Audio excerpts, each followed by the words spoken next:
DSC సాధన కోసం DYFI ఆధ్వర్యంలో 36 గంటల దీక్ష చేపట్టిన డివైఎఫ్ఐ నాయకులు, నిరుద్యోగులు, పీడీఎఫ్ ఎమ్మెల్సీలు కెఎస్ లక్ష్మణరావు, ఐ వెంకటేశ్వర్ల ఆధ్వర్యంలో విజయవాడ ధర్నా చౌక్లో దీక్ష చేపట్టారు. జగన్ ప్రభుత్వం ఉద్యోగులను మోసం చేసిందని వారు పేర్కొన్నారు. రాష్ట్రంలో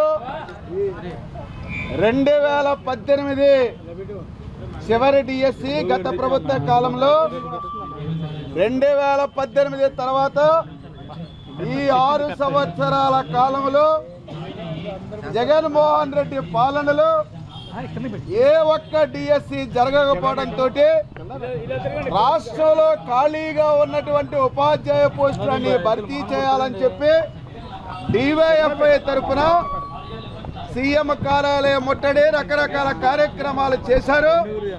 అయినా ఈ రాష్ట్ర ప్రభుత్వం స్పందించినటువంటి పరిస్థితిలో మరి మంత్రి గారేమో గత మార్చి నెల నుంచి మొదలెట్టాడు.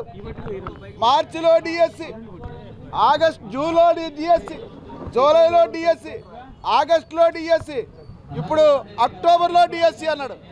ఇప్పుడు మళ్ళీనేమో రేపో మాపో డిఎస్సి అని చెప్తున్నటువంటి పరిస్థితిలో ఈ కాలయాపన ఏమిటని చెప్పి, ఈ మాట మార్పు ఏంటని చెప్పి డివైఎఫ్ఐ తరఫున తక్షణం డిఎస్సి నోటిఫికేషన్ ఇవ్వాలని చెప్పి ఈరోజు 36 గంటల దీక్షలో కూర్చున్నటువంటి యువజన నాయకులకి, ఈ డిఎస్సి అభ్యర్థులకి ప్రోగ్రెసివ్ డెమోక్రటిక్ ఫ్రంట్ తరఫున ఉద్యమ అభినందనలు తెలియజేస్తా ఉన్నాను.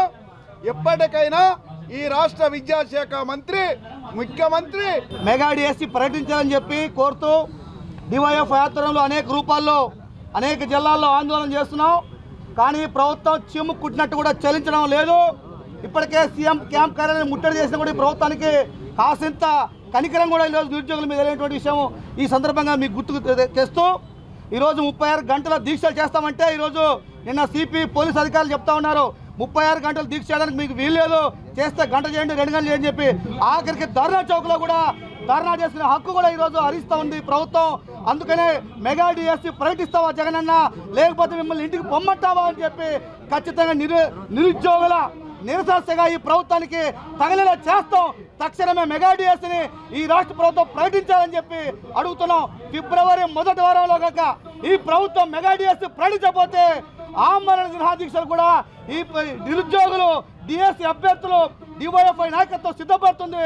దానికి రాష్ట్ర ప్రభుత్వం సిద్ధంగా ఉండాలని చెప్పి కూడా ఈ సందర్భంగా తెలియజేస్తూ తక్షణమే మెగా డిఎస్సి ప్రకటించడానికి పోరాటం ఆగదని ప్రభుత్వానికి హెచ్చరిక చేస్తా ఉన్నాం.